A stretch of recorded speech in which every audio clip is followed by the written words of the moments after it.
I never thought I'd be retiring at the penitentiary. Initially, I had applied in 1989 and for the RNC. And then on the West Coast, there was an ad for corrections. So I thought this was an opportunity to, rather than join the police force, I could get to live at home and work in an institution. And then August 3rd, we graduated, 25 of us. And that Sunday, August 5th, I started on night shift as a correctional officer in the women's prison.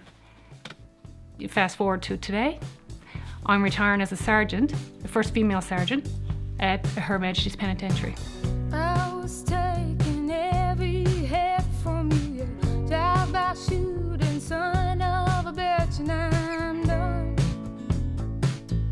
Oh, oh, I'm done.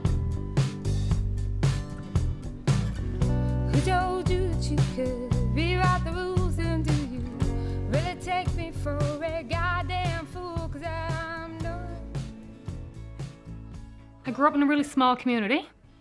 I'd say population back in the day was 150. It was a really poor community. And of course, I didn't know how poor we were until I actually left. I started in a house with no running water. It was a lot of freedom. Your play was essentially what you did yourself, how you entertained yourself. As a teenager, you know, we went to the dances, like typical outport area. And I was one of five, mom and dad, of course. Dad was a part-time fisherman, seasonal worker. We thought everything, what went on in your house went on in everybody else's house, which is, I guess, perceived as normal. I attribute, a lot of my strength from my mother. I think she raised us with, the best she had at the time. My father is an interesting character. He was hard. He's, drinking was an issue in the family, and physical abuse.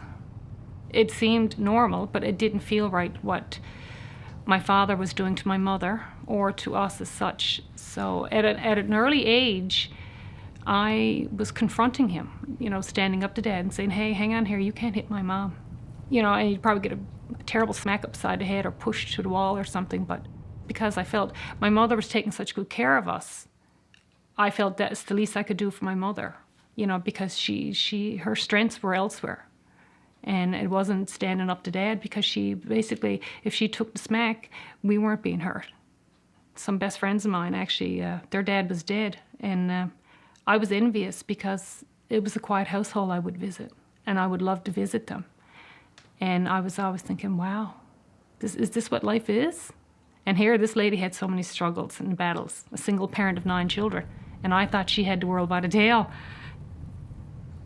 There's nothing I can change about it, except basically where I was headed. I have 3 brothers and a sister, and a mom that's, she's outstanding. I put her on a pedestal. She deserves every bit of it. She raised a good family. I went to work August 5th. Rang the buzzer, and this lady came out, and I went to work, and I said I had no clue what I was getting into. These correctional staff, all women at the time, and it was, of course, female inmates, because we were basically groomed to go work in the female prison. As a female officer, I didn't know, of course. I think like the 3rd day, we were dealing with a combative inmate.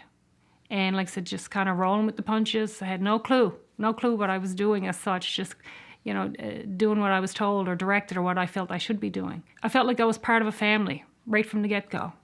And with the women, like they just adopted me. And they respected any decisions I made. It was amazing. I had instant respect. I guess the fact that they held me in some regard, to trust me with making some serious decisions. And I was a greenhorn. I left Newfoundland Labrador Correctional Centre for Women in Stephenville, and actually went to Labrador for a permanent position. And I think that was the turning point of when I realized I'm not a correctional officer. I'm a female correctional officer, apparently. An incident had happened up there with a superior officer. He was essentially calling officers in, and he had singled me out as a female officer and made it quite clear that he was not comfortable in the room with me doing an interview. It was his awkwardness, but it impacted me. I didn't sign on as a female officer. I signed on as an officer. So if you got a problem with me being a female, that's essentially your problem. I was kind of flabbergasted, I guess, because I had been so sheltered in the women's prison. And I had spoke before. I said I didn't realize we were second-class citizens until I actually left.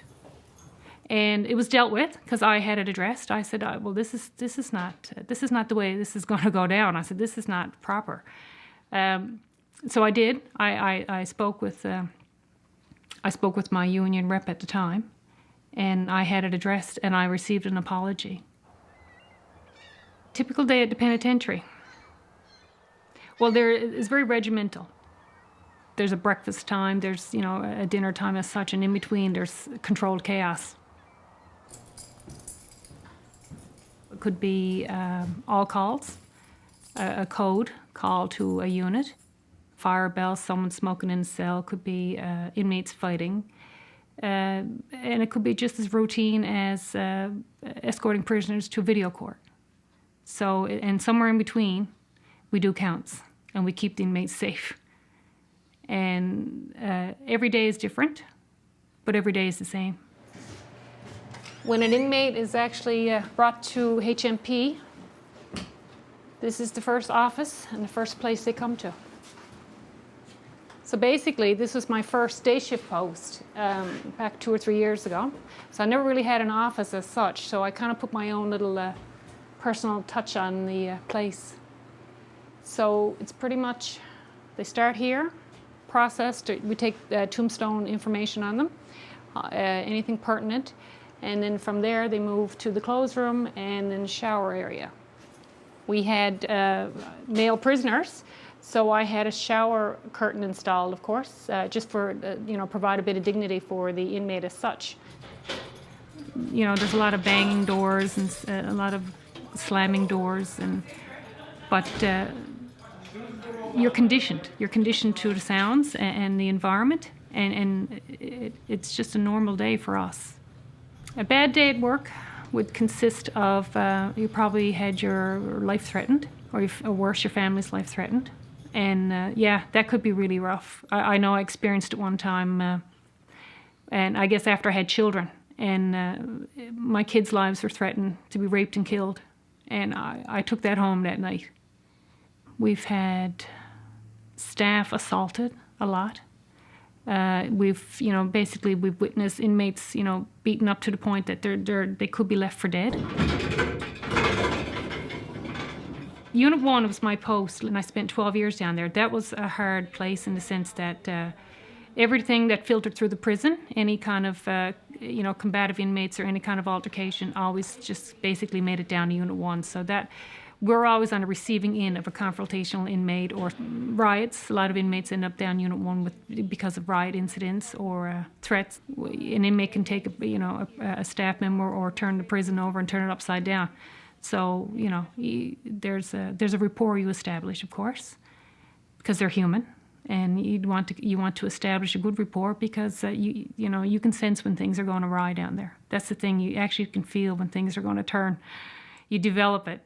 Sometimes, yes, I used my emotional intelligence. Sometimes we could de-escalate better than sometimes a male officer because there was no testosterone, there was no posturing, there's nothing like that as such, because I guess I looked beyond the fact that what's causing him to be like this? Why is he flipping out because he didn't get a phone call? Sometimes you could really de-escalate a scenario, and so the inmate wouldn't be as combative or combative at all, really. It would iron itself out just by just a few questions and getting a few answers, and it was one of those things that I could take to the table that some other male officers couldn't, basically, because I didn't always have the brawn, nor did I always want to take an inmate down when it was just 2 or 3 of us in a room. That's not always the answer. And I was seeing a different type of treatment as a female officer and different set of rules. So I joined a union. I guess I thought if I were on an executive level, we could meet on, addressing some of these concerns we had as female officers. As more females came into the prison system, we were walking around and talking around concerns that we had as, like, harassment. Women working in a non-traditional role. It was a big deal, and it wasn't even so much it wasn't the male inmates. It was management. But management wasn't really addressing the concerns. I'm there 20 years, and I've seen some changes, some really good changes, but it's reactive as opposed to proactive.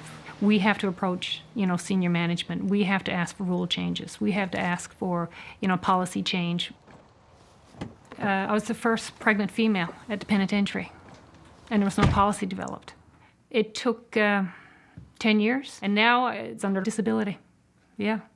My girls are a fiscal burden and a drain on the system, and that's the Director of Adult Corrections. What I'd like to see in change is a true open line of communication where you feel there's some input and not just lip service, and not dragging your heels on change. Change doesn't cost a lot of money all the time, but you need to listen to what people are saying first. We're all hired to provide a service, and the service is, essentially taking care of inmates. If things are not running smooth, it's very reflective on what's going on with the inmate. I mean, it essentially trickles down to them. If things are not communicated properly, that basically can boil down to a riot. I had my resignation in twice because I had enough, essentially. Like I said, I joined the union back 12 years ago, and I really advocated for change. And it took its toll, no doubt. It affected my home life. It affected my husband's career. But I seen the finish line. I didn't know if I could ever make it to it there the last 5 years. Today is pretty numb, actually. I don't really feel much of anything. It was just kind of going through the motions of going in and going out, because, like I said, I've been detached for quite some time. But I'm glad I'm leaving. But I'm saddened too, because a big part of me is left behind.